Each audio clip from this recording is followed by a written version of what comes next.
We are back on MorningLine. Thanks for joining us. We are talking this morning, as you see on the screen, human trafficking. I invite you to join in the conversation. Give us a call, 737-7587, if you have a question. It's a big problem, not just here in Tennessee, but across the country and the world. And more steps are being taken. As we just saw in Nashville this week, there's going to be a court set up to focus on helping victims of human trafficking.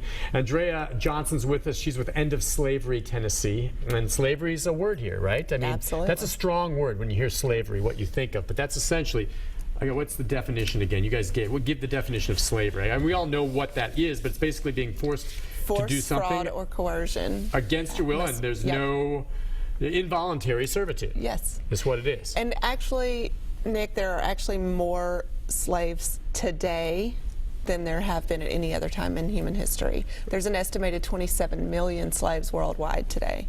Worldwide today? Worldwide. 27 million slaves worldwide, meaning people held against, involuntary servitude. Yep. And of course that includes, labor trafficking, sex trafficking, that includes the whole gamut. But we know that that is a higher number than there was during the transatlantic slave trade. So it's definitely still very much a problem. It's happening here in Nashville, as you saw, at the mayor's press conference this week. Oh, right. And a lot of people are not aware that it's happening here in our backyard. That's one reason why I'm really excited to be on with you today, because part of what we do at End Slavery is we try to make sure that the general public is educated and knows that it's happening. Right. All right, let's take a call from Cindy. Cindy, good morning. Good morning, Nick. Hey, Cindy, go ahead. Okay, I was hoping that she would also check for the CB radios. Now, I've been driving and going back and forth to California, back and forth, and on the 40, and also on the other ones, I can't get through anymore because all the prostitution is going on at night. And they're all like, do you see me? Do you see me? Do you see me? To another truck driver or somebody. And then you see this guy dump this chick off because she'll say, I'm at mile marker 132, let's say, or something like that. Or I'm at exit something. Well, that's interesting. Now, you know what? You go to the heart of, and I asked her this off camera, the nature of the customers, which we don't want to ignore that as well. And certainly not all truck drivers are doing this. This crosses all levels. But you can see, you always hear about prostitutes hanging out at truck stops. Right. I don't know if that's true all the time or not, but between that and here in the Nashville area, obviously we've got a bunch of interstates that come through here. We're a convention city. Absolutely. Are there times of the year that it spikes here?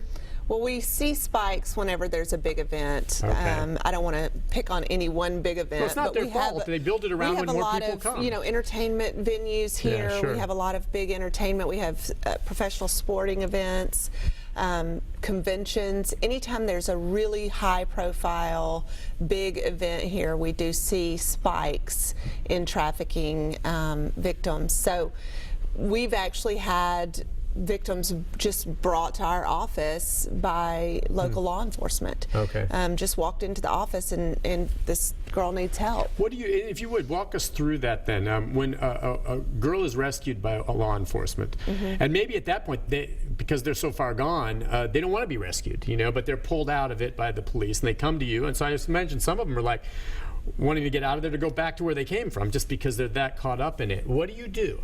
Walk us through, and then does it always, I'm imagining it doesn't always end well. I mean, they sometimes go back. Absolutely, they do sometimes go back, but we have actually on staff an intervention specialist who is a survivor herself.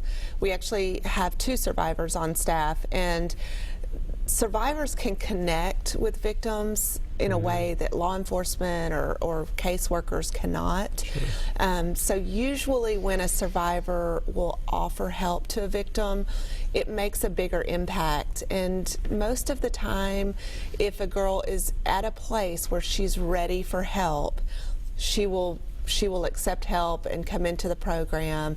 And the way that looks basically is that it's much like any other program that when helps they first people walk get back in the on their feet. door and they're looking like, what do? Do you take them to a doctor for a medical exam? Do you get them out of their clothes, get them cleaned up, get them something good to eat, and then do they immediately whatever, if there's something acute, you deal with it, but then what? They get a night's rest, and the next morning there's counseling, doctor's checkups, what? Yeah, absolutely, all of that. Okay. I mean, we've seen girls literally come to us with no clothes or very scantily clad. And in that situation, we have a closet in our office where girls can go. We have we call them survival kits. They have just some non-perishable food in there. We have them broken down by size, so small, medium, large. They can go in. Usually there's a pair of pants and a sweatshirt or something that's comfortable for them to put on. Many times when a victim comes in, they haven't been allowed to sleep regularly for a long time. Just the trauma of what they've experienced. A lot of times they will stretch out on one of the couches in our care center and sleep for a period of time. Is the care center secluded, or do we know? I don't know. I mean, I'm just wondering, because is it a safe house?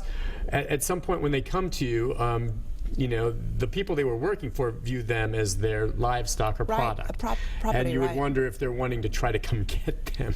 Does that ever happen? I mean, we do have girls that are in danger, absolutely. We've had situations where we've had to sort of put someone into seclusion. We operate 2 safe houses. Oh, you do? Okay, so you have your main office where maybe they come in that's public, right, that we know do our I can come in. intake, and we have couches and resting areas there, so when someone comes in literally straight off the street, while we're trying to do an assessment on what's the best place to put this person, what services do they need, they can sort of just go and have some quiet and decompress. And certainly a lot of times when you come into our office, you'll see people stretched out on the couches napping, or laying in the floor with headphones on, listening to music, just whatever makes them comfortable. We have a little separate area where the door is closed and people don't bother them.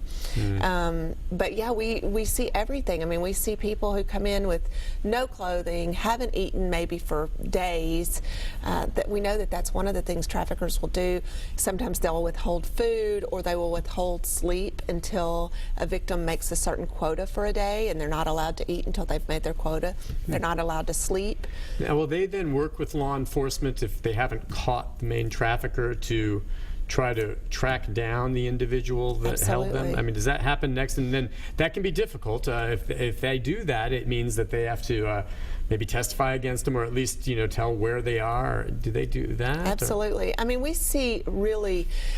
When I say that, we really walk with victims through the entire process. I mean, a medical exam, as you said, counseling, therapy.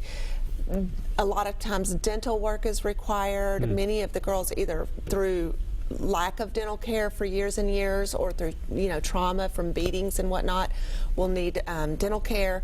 We work very closely with local law enforcement, TBI and FBI. So I mean, many times I've even given up my office from time to time when the girls needed sort of a secure place, and I'll just vacate my office and go sit out in the lobby with my computer while law enforcement is in interviewing a girl. How long typically are they with you, or where do they go from there, or when do they get back on independent on their own?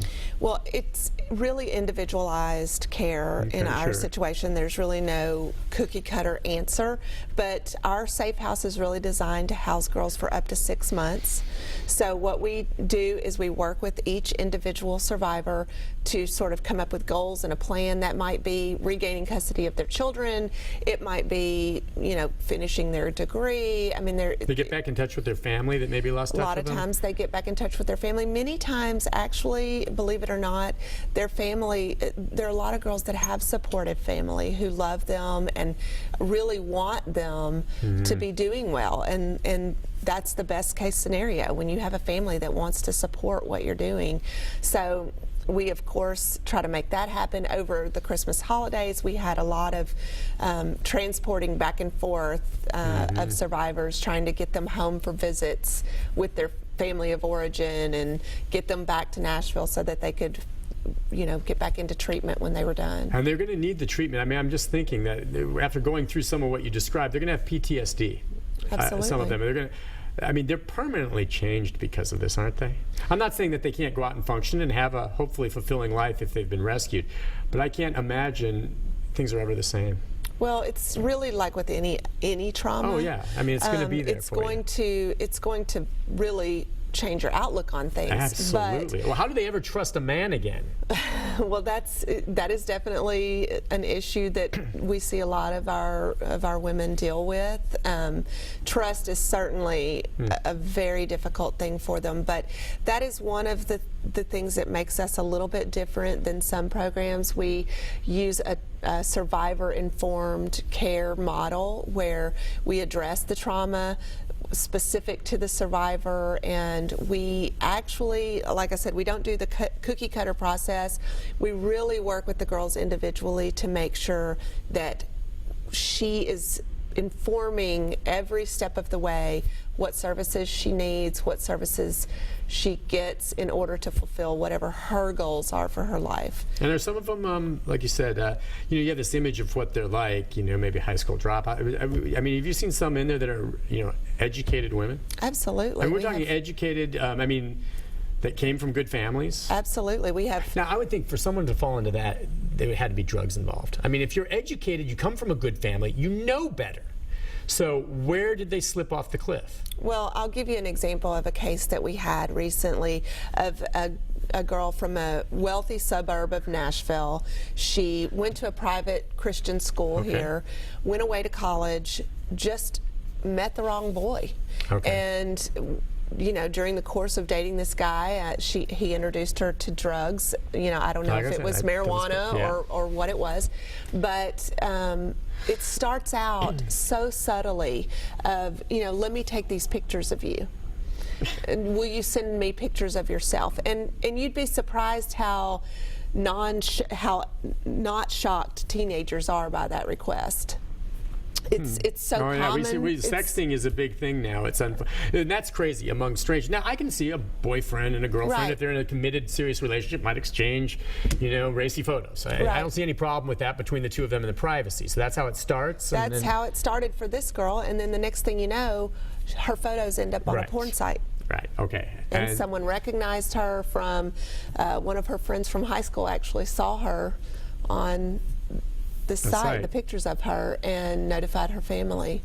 And then the family got involved real quick. They must have lost some touch with her, right? And absolutely. That was the situation. She sort of stopped calling. They couldn't reach her like they did. They started to worry. They didn't know what was going on with her. Wow. And this guy had really just. What did she end up in a situation? Boyfriend. Besides that, was he prostituting her out, or was he just using her to post pornography, or what was he doing? In that situation, I believe he was using the pictures of her and selling them online. Okay. Before it went even farther, but that's bad enough. Right, exactly. So of course she came. Her family brought her home. They worked with us to sort of figure out which services she needed, what therapists would be recommended and things like that, and they brought her home, and she had that great support network, but that's not the case for everyone. Did the boyfriend technically, since she was an adult, was he guilty of a crime here? Do you know? I don't know if you know how that was adjudicated. Don't know. But would he have been? Because, you can make the argument. Obviously, he's a slime bag, but it's like, okay, she willingly did this, and he took just pictures. She wasn't child pornography. Could he have been prosecuted, or is this something where, unfortunately, I don't know how the law would work. I really don't know the answer to that. That's part of the problem. We need but I would imagine this girl's father might have had something to say. I would imagine he would like to have a meeting with him. Yes. For sure. All right, we'll take a break on that note. When we come back, more of your calls, our final segment with our guest right after this, and we'll talk about what you can do to help in this cause. We'll be right back. Yeah.